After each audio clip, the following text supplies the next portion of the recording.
Fala um pouquinho, por que, por exemplo, o Holocausto, o genocídio contra o povo judeu é classificado de uma maneira bastante incisiva e é lembrado com tamanha ênfase, e considerando o que Leopoldo II fez no Congo, existe esse processo de apagamento ao qual você se refere, né?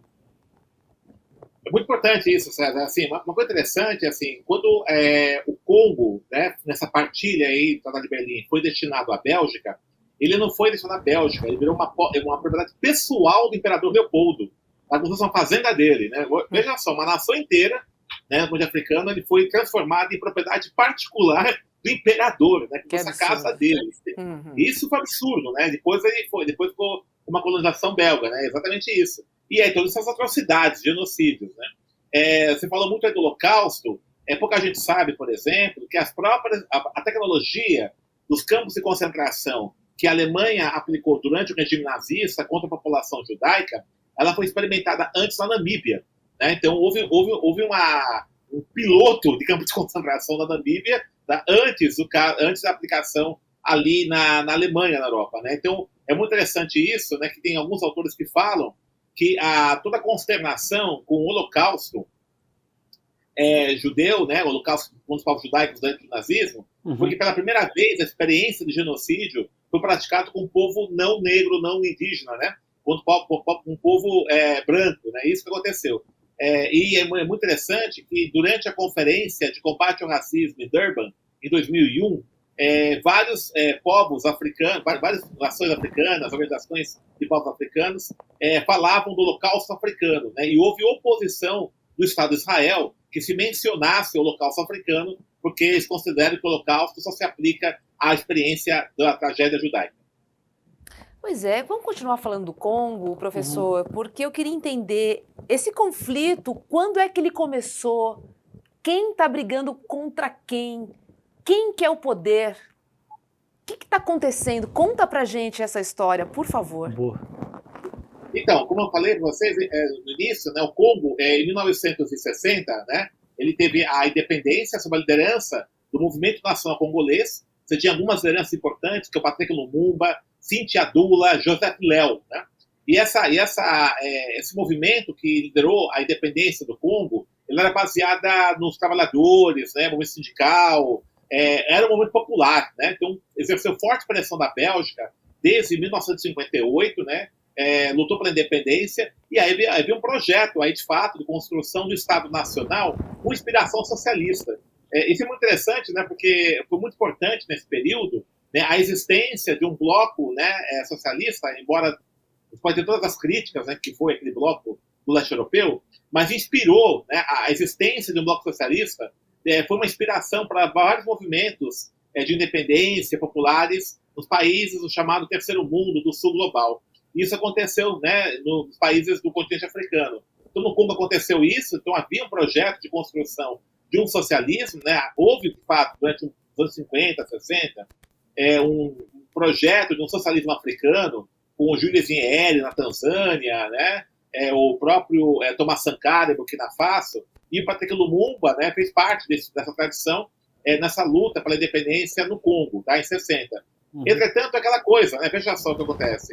Essas independências conquistadas aí pelos países africanos, elas são acompanhadas de um brutal boicote dos países europeus. Né?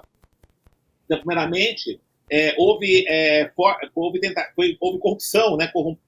Cooptação de lideranças, né?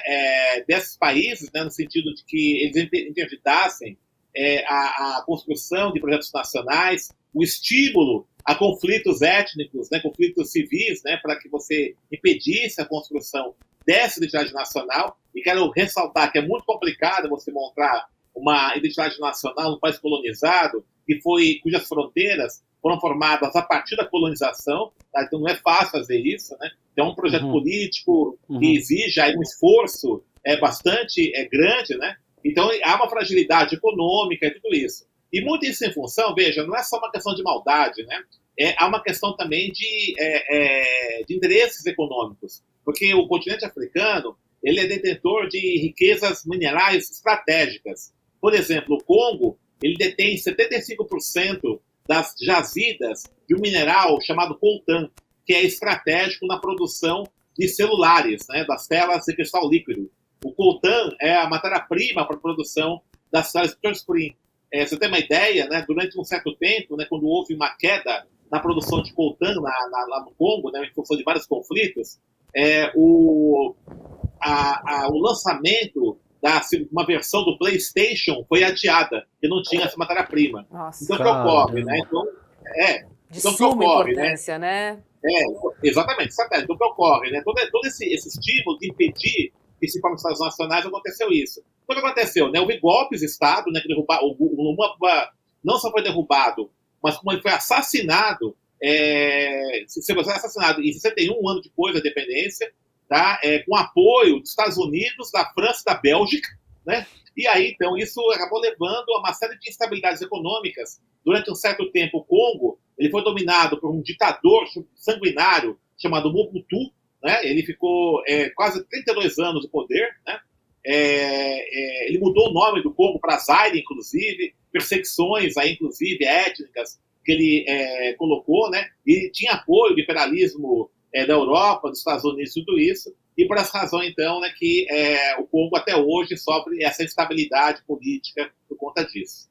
Que loucura. Uma aula, Denis. Obrigado por isso, obrigado pela tua categoria e obrigado por toda a propriedade que você traz para esse debate. Maravilhoso te ouvir. Vamos falar um pouquinho do Sudão também, Robes? Bora. O que está acontecendo no Sudão, Denis? Se a gente puder abordar um pouco o cenário também.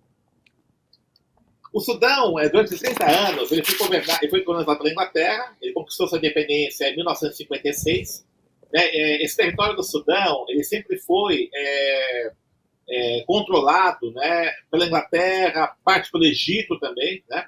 Ali há uma disputa étnica muito intensa, né? Você tem árabes, você tem algumas etnias típicas do Sudão, enfim, né? Ali é uma situação bem complexa ali. O Omar al-Bashir, né, ele governou o Sudão durante 30 anos, né, uma ditadura sangrenta, entre 1989 e 2019.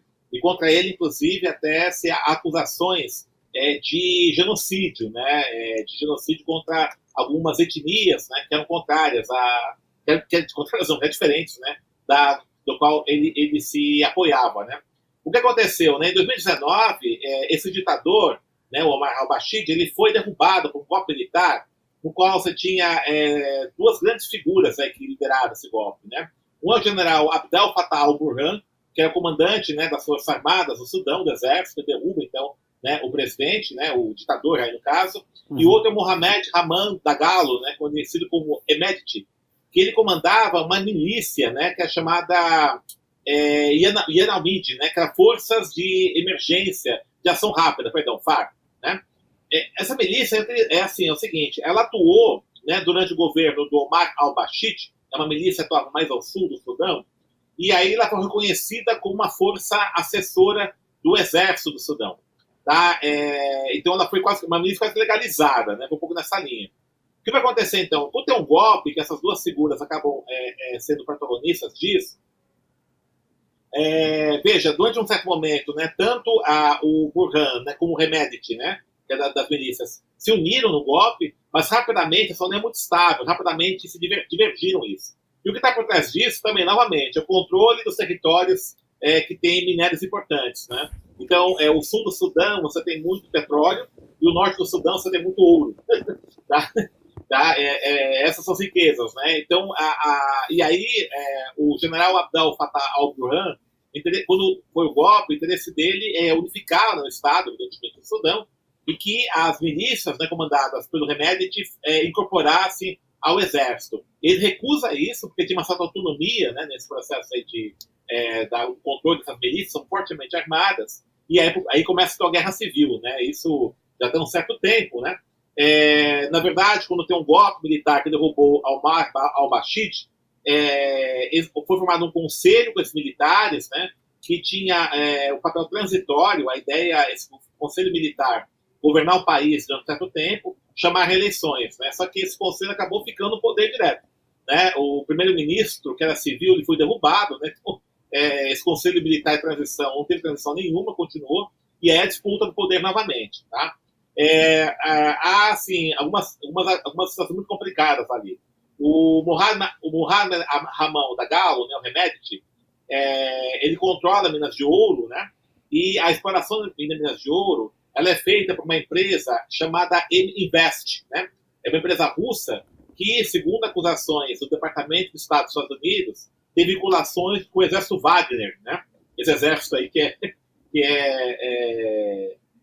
de mercenários aí, Mercenários né? russos, né?